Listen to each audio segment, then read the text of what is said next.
Assalamualaikum warahmatullahi wabarakatuh. Di pembahasan kali ini kita akan bahas kegunaan sel elektrolisis dalam kehidupan sehari-hari dan industri. Jadi yang pertama, pengolahan logam. Di dalam proses pengolahan logam itu diperoleh dari biji logam. Di biji logam contohnya adalah pengolahan aluminium. Di biji dari logam aluminium adalah bauksit, Al2O3. Nah, Al2O3 ini sebagai bahan dasar untuk mengolah aluminium. Kemudian elektroda yang digunakan adalah karbon. Nah, ini pertama kali dikembangkan oleh Hal Herold. Ini nama orang, Hal Herold. Di prosesnya di leburan Al2O3 itu diionkan menjadi Al3+ plus 3O2. Sehingga pada anoda akan terjadi reaksi O2- menjadi O2. Pada katoda aluminium, ion aluminium ini akan direduksi menjadi Al. Sehingga akan diperoleh aluminium dan gas oksigen. Nah, ini gambar dari proses pengolahan aluminium dengan bahan dasar bauksit. Ini proses dari Hal Herold. Ini di pengolahan logam. Kemudian yang kedua, pemurnian logam. Pemurnian logam ini digunakan untuk memurnikan logam dari hasil pengolahan logam. Dari hasil pengolahan logam itu diperoleh logam yang belum murni. Nah, untuk memurnikan dilakukan dengan proses elektrolisis. Contohnya ini, di pemurnian tembaga. Dari tembaga tidak murni menjadi tembaga murni. Di tembaga tidak murninya itu ditaruh di anoda. Ditaruh di anoda. Sedangkan tembaga yang murni itu diletakkan pada katoda. Kemudian elektrolit yang digunakan adalah larutan CuSO4. Maka pada anoda ini lama-kelamaan akan menjadi tipis, akan larut. Nah, pada katoda itu semakin lama akan semakin tebal. Di tembaga murni pada katoda semakin lama akan semakin tebal.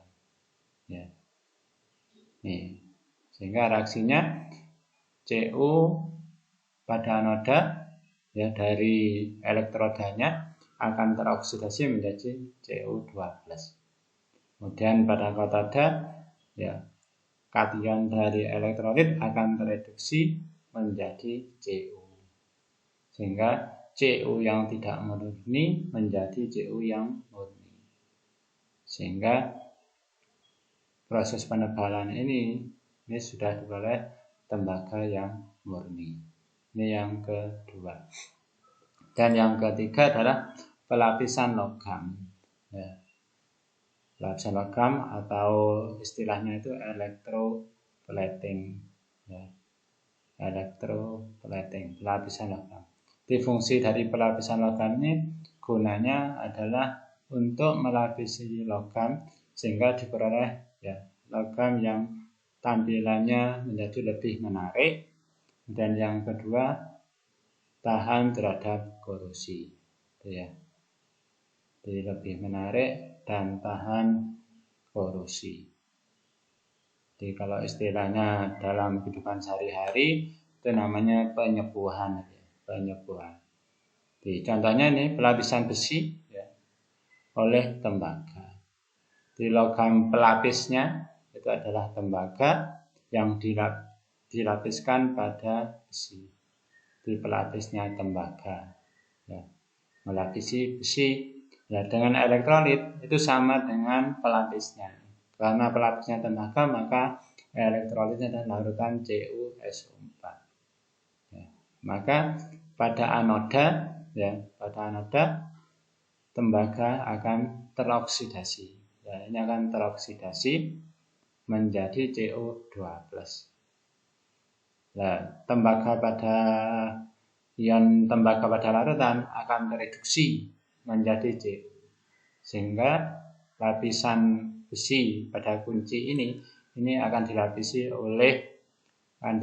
oleh tembaga. Lapisan kunci ini akan dilapisi oleh tembaga. Nah, itulah kegunaan dari penyepuan atau electroplating. Ya.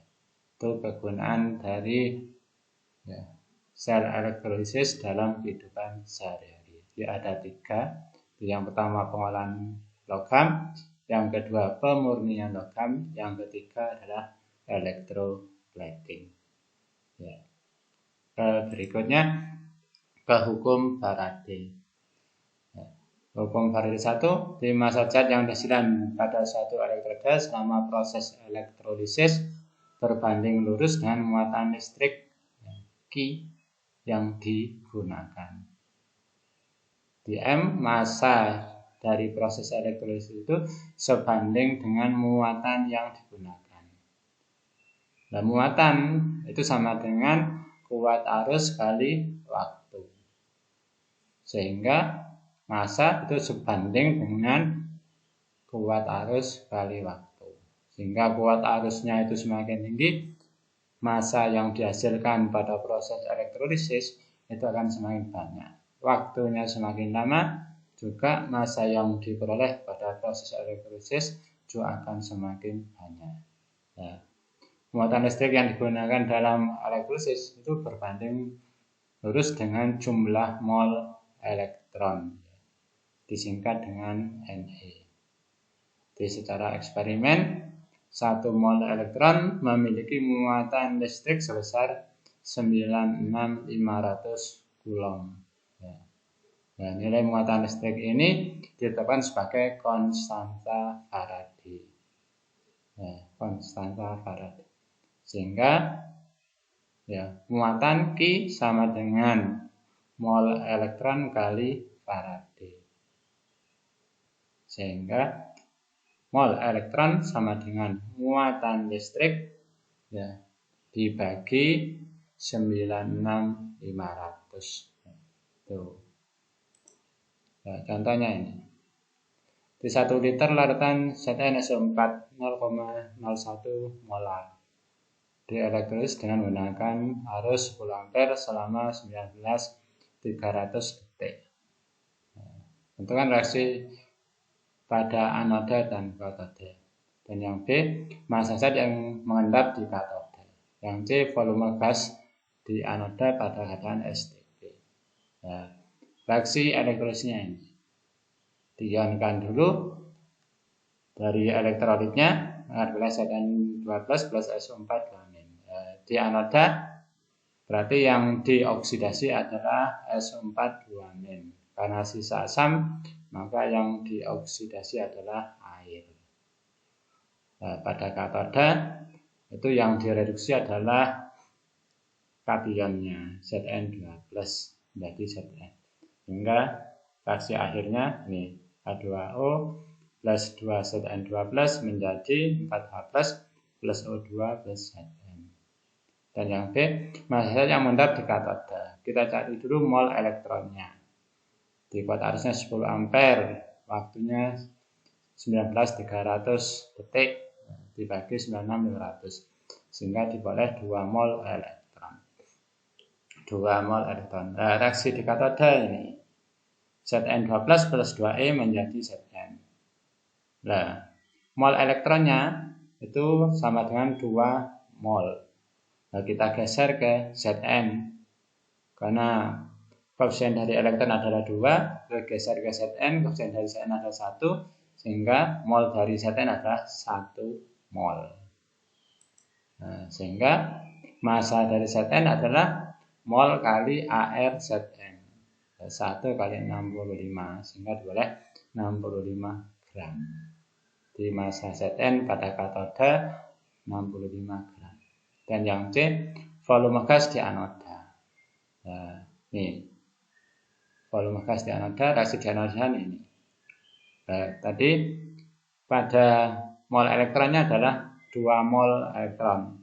Kita geser ke O2 karena volume gas di anoda adalah volume gas dari gas oksigen. Koefisien dari elektron adalah 4, kita geser ke O2, koefisiennya 1 sehingga sama dengan setengah mol. Jadi volume O2 setengah kali 22,4, jadi volume badan STP. Sehingga volume gas O2 sama dengan 11,2 liter. Nih. Nah, untuk lebih memahami, silakan kerjakan soal 1 ini dan soal kedua. Soal 1 dan soal 2 ini. Untuk lebih memahami dari hukum Faraday 1. Itu saja yang perlu saya sampaikan, kurang lebihnya mohon maaf. Saya akhiri, assalamualaikum warahmatullahi wabarakatuh.